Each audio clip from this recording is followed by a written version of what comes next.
दोस्तों, पाकिस्तान ऑक्यूपाइड कश्मीर से अब कुछ ऐसा अपडेट आ रहा है जो साफ साफ इशारा कर रहा है कि किले के दरवाजे अब अंदर से खुलने की तैयारियां कर रहे हैं। अभी बात करें तो 6 महीने पहले दिसंबर महीने में भी जबरदस्त प्रोटेस्ट देखा गया था और अब फिर से एक बार काराकोरम हाईवे, जो कि चाइना पाकिस्तान इकोनॉमिक कॉरिडोर का मेन पार्ट है, उसको चौक कर रखा है। वहां पर ट्रेडर्स ने वो बार बार एक बात कह रहे हैं कि कब्जे पर कब्जा नामंजूर है और सरकार जो है वो टेररिस्ट से बात कर रही है, पर हमारे ट्रेडर्स से बात क्यों नहीं कर रही। तो ये सारी चीजें एकदम पाकिस्तान को बेनकाब कर रही हैं। जिस पाकिस्तान ऑक्यूपाइड कश्मीर को पाकिस्तान ने इलीगली इतने सालों से अपने अंडर में कर रखा है, अब वहां पर ज्वाला भड़क उठी है। इशारे सीधे जा रहे हैं कि वो चाहते हैं कि भाई हमारी जो हाईवेज हैं उनको कारगिल तक कनेक्ट कर दो, हमें इंडिया के साथ ट्रेड करना है। ये चीजें है ना, बहुत छोटी सुनाई पड़ती होंगी, पर इनका असर बहुत दूर तक जाने वाला है, क्योंकि यहां पर पाकिस्तान की फेडरल गवर्नमेंट के द्वारा जो दोगला या फिर step motherly treatment Pakistan occupied Kashmir, जिसमें पाकिस्तान का सो कॉल्ड आजाद कश्मीर और गिलगिट बाल्टिस्तान आ जाता है, दोनों की हम बात कर रहे हैं। तो गिलगिट बाल्टिस्तान वाले लोगों ने काराकोरम हाईवे को एकदम चौक कर रखा है और कह रहे हैं कि हमारी बात नहीं सुनी जाएगी तो ठीक बात नहीं होगी। यहां पर सबसे बड़ी प्रॉब्लम क्या आ रही है कि बातचीत टेररिस्ट के साथ में हो रही है, बट ट्रेडर्स के साथ में नहीं हो रही। इवन पाकिस्तान ऑक्यूपाइड कश्मीर में जो गिलगिट बाल्टिस्तान वाला रीजन है, वहां पर जो सरकार चल रही है ना, उस सरकार का फॉर्म देखो, सेमी फेडरल बोल तो दिया, सेमी फेडरल, बट सच बात यह है कि पाकिस्तानी पार्लियामेंट है ना, वो सारा रूल वहां पर अपने हिसाब से रन कराती है और वहां पर जिन लोगों को पोजीशन कर रखा है, जो अथॉरिटीज हैं, वो बेसिकली एक तरीके से पाकिस्तानी फेडरल गवर्नमेंट के सामने सर झुकाए खड़े रहते हैं, या फिर पाकिस्तानी पार्लियामेंट जो चाहती है वही वहां पर होता है। तो सेमी फेडरल बोल करके ये केवल गुमराह करने के तरीके हैं, बट एक्चुअल में सारा जो रोल है वो रावलपिंडी और इस्लामाबाद से ही प्ले होता है। तो ऐसे में नाराजगी जबरदस्त है। और कुछ दिनों पहले हमने एक वीडियो भी डिस्कस किया था कि कैसे इंडिया पीओके ले सकता है। तो पीओके लेने के लिए है ना, हमें बहुत सारे एस्पेक्ट्स पर काम करना होगा, जिसमें सबसे इंपॉर्टेंट है कि पीओके के लोग क्या सोचते हैं, उनकी सोच को हमें समझना होगा। उन लोगों के मन में नाराजगी होगी तो ही पीओके को हम अंदर ही अंदर से उसको पाकिस्तान के खिलाफ खड़ा कर सकते हैं, और वो जो स्टैंड होगा उसकी बराबरी शायद दूसरा कोई कदम नहीं कर सके। पूरा डिटेल में समझेंगे क्या है पूरा मामला, कहां कहां पर प्रोटेस्ट हो रहा है। उससे पहले आप मुझे एक तो फॉलो कर सकते हैं इस क्यूआर कोड को स्कैन करके टेलीग्राम पर। दूसरा, प्रतिज्ञा दिवस के उपलक्ष्य पर ऑफर्स चल रहे हैं, लिमिटेड टाइम तक अवेलेबल है, ध्यान रखना। अगर आप कंप्लीट यूपीएससी प्रिपरेशन करना चाहते हैं और आप कॉलेज गोइंग स्टूडेंट है, तो आपको फ्लैट 50% ऑफ दिया जा रहा है यूपीएससी प्रारंभ 2028 कोर्स पे। ठीक है, अगर आप यूपीएससी फाउंडेशन कोर्सेज में 2026 टारगेट करते हुए तैयारी करना चाहते हो, तो आपका हिंदी और इंग्लिश मीडियम है, तो आपके लिए आपका हिंदी और इंग्लिश, राइट, तो प्रहार। और इंग्लिश कंप्लीटली आप प्रिपरेशन में जाना चाहते हैं इंग्लिश मीडियम के साथ, तब आपका टाइटन। फिर आपका 2027 के हिसाब से आप अगर प्रिपेयर करना चाहते हो तो संकल्प आपका इंपॉर्टेंट कोर्स है इंग्लिश और हिंदी में, और पिनेकल है कंप्लीट इंग्लिश में। कोई डाउट है ना, तो ये नंबर दिए हुए हैं, इन पे आप कॉल कर सकते हो। इसके अलावा यूपीएससी मेंस 2025 के लिए आप जा रहे हैं, तो सृजन मेंस 2025 आपके लिए चलाया जा रहा है। पिछले साल का अच्छा हमारा रिजल्ट रहा था, आप देख सकते हैं।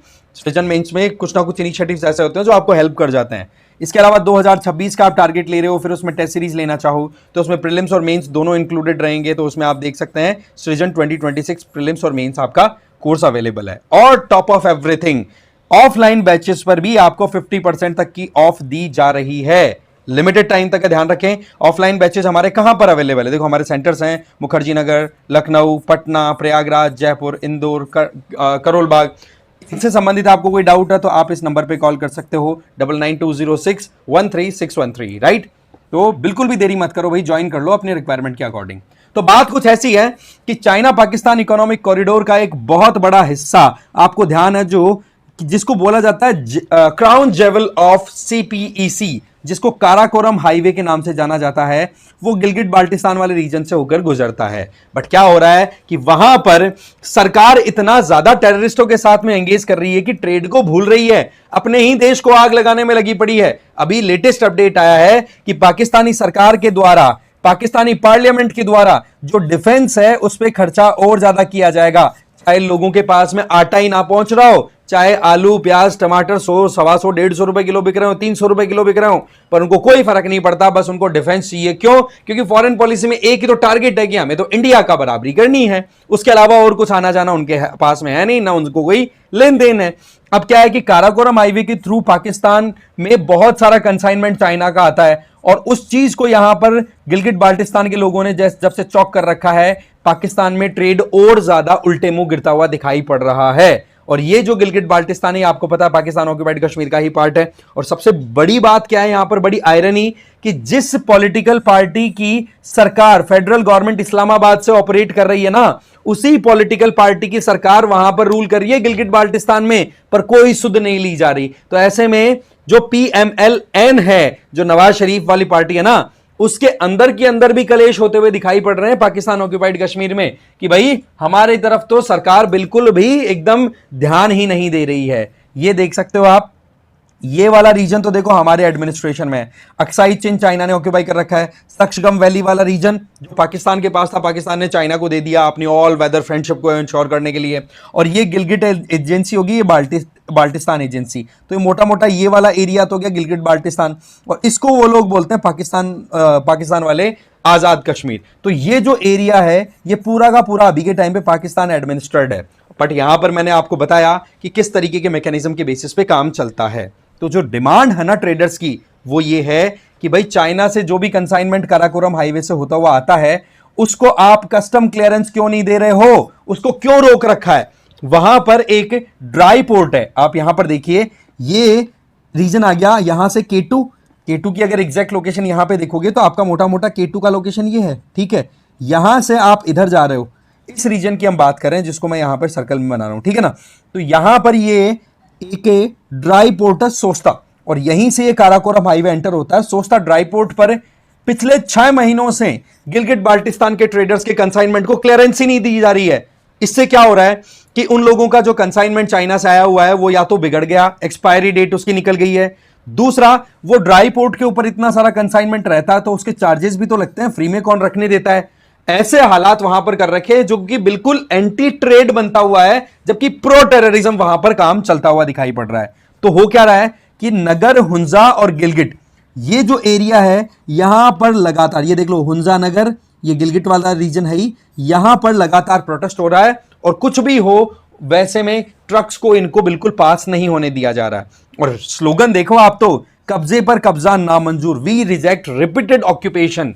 जिस तरीके से पाकिस्तान ने इलीगली रोक रखा है ना इस रीजन को, वाकई में वो इलीगल ही एक्टिविटीज वहां पर कर रहा है। आप सोचो, अपने लोगों के साथ में बातचीत करने की बजाय आतंकियों के साथ में नेगोशिएशन चल रहे हैं पाकिस्तान के, बस कैसे भी करके अपनी फॉरेन पॉलिसी को सक्सेसफुल बनाना है। और वो क्या है कि हाँ भाई, इंडिया के खिलाफ में जिहाद चालू रखना है, और वो जिहाद के चक्कर में खुद के लेने के देने पड़ रहे हैं। 2023 अक्टूबर दिसंबर के टाइम पे आपको ध्यान होगा, आटे के भाव जो स्काई रॉकेटिंग हुए थे, हालत हो गई थी खराब इन लोगों की। वहां पर प्रोटेस्ट हुए थे महंगाई को लेकर के, और आज भी वो महंगाई कंट्रोल में नहीं आ रही है। इवन अपने ट्रेडर्स के बारे में ये पाकिस्तान बिल्कुल नहीं सोच रहा। तो ये हालात अभी बने हुए हैं। Pakistan China trader action committee जो है, उसने बैनर लिया हुआ है कि गिलगिट बाल्टिस्तान इंपोर्टर और एक्सपोर्टर एसोसिएशन जो है, वो मिलकर के इस बात को हाईलाइट करना चाह रही है कि भाई आप लोग, जो फेडरल गवर्नमेंट है, जो मेन आका बैठे हैं इस्लामाबाद में, रावलपिंडी में, वो लोग कितने ज्यादा बेगैरत साबित होते हुए दिखाई पड़ रहे हैं। आप देख लो, पाकिस्तान कस्टम और गिलगिट बाल्टिस्तान एडमिनिस्ट्रेशन, इसको रूल किसके द्वारा, ये जो लोकल एडमिनिस्ट्रेशन है ना ट्रेडिंग को जो देखती है वहां पे, उसको लीड किया जा रहा है इमरान खान की जो पीटीआई है ना, उसके द्वारा। बट अगेन बता दूं कि इनके हाथ में भी इतनी पावर नहीं है। अब सबसे बड़ी आयरनी तो क्या है, मैंने जैसे बताया कि यहां का एडमिनिस्ट्रेटिव सिस्टम, यहां पर ना कोई इलेक्शंस होते हैं, नाम के इलेक्शन हो गए तो हो गए, पर उनके हाथ में कोई पावर नहीं है। एक्चुअल में सारी पावर ऑपरेट होती है इस्लामाबाद, और इस्लामाबाद में पावर वही चलती है जो रावलपिंडी से अप्रूव हो गई। तो इस तरीके से रावलपिंडी से इस्लामाबाद से लेकर के पीओके तक ये पूरा चैनल चलता है, और उसमें कुल मिलाकर के ये लोग लोकल्स के बारे में बिल्कुल नहीं सोचते हैं। बोल रहे हैं ट्रेडर्स कि हमें इकोनॉमिकली बिल्कुल मर्डर कर दिया है, ये हालात हैं वहां पर। तो ये अंदर से ताले खुलने की तैयारियां हो रही हैं, मान के चलिए, क्योंकि पिछली बार जब प्रोटेस्ट हुआ था तो वहां पर गिलगिट बाल्टिस्तान के जो मेन हेड है ना, उन्होंने भी यहां तक, उनके तो स्लोगन बड़े एक्सट्रीम गए थे। नाम है मोहम्मद अली कायद, ठीक है। वो चीफ मिनिस्टर है गिलगिट बाल्टिस्तान के, उन्होंने कहा कि हमारी सेमी प्रोविंशियल गवर्नमेंट है बट हमें अथॉरिटी नहीं है, हमें अधिकार नहीं दिए जाते हैं, तो उन्होंने प्रोटेस्ट किए थे कि हमें ऑटोनॉमी दो। तो ऐसे में क्या होता है कि उनको ही अरेस्ट करके और जेल में डाल दिया और यहां तक बोल दिया कि आप तो टेरर आउट मतलब एक तरीके से टेररिज्म वाली एक्टिविटीज कर रहे हो। तो ये हालात है पाकिस्तान ऑक्यूपाइड कश्मीर एंड गिलगिट बाल्टिस्तान का। तो कुल मिलाकर के यहां से पाकिस्तान बिल्कुल एक्सपोज हो रहा है कि भाई आप अपने देश के अंदर लोगों के लिए कुछ ढंग का जो कर सकते हो वो तो कर पा नहीं रहे हो, और आपको चाहिए पूरा कश्मीर। और ये कश्मीर का मामला इतना खतरनाक है, मैं आपको बता रहा हूं कि पूरा पाकिस्तान बर्बाद होने की तैयारियां कर चुका है। इतने सालों तक बर्बाद हुआ है और बर्बाद होगा, और फिर भी वहां के लोग खुश हैं कि कश्मीर तो हमारा ही है, और कश्मीर के चक्कर में बर्बाद हो रहा है, कश्मीर ही इनको काटेगा, ये फैक्ट है।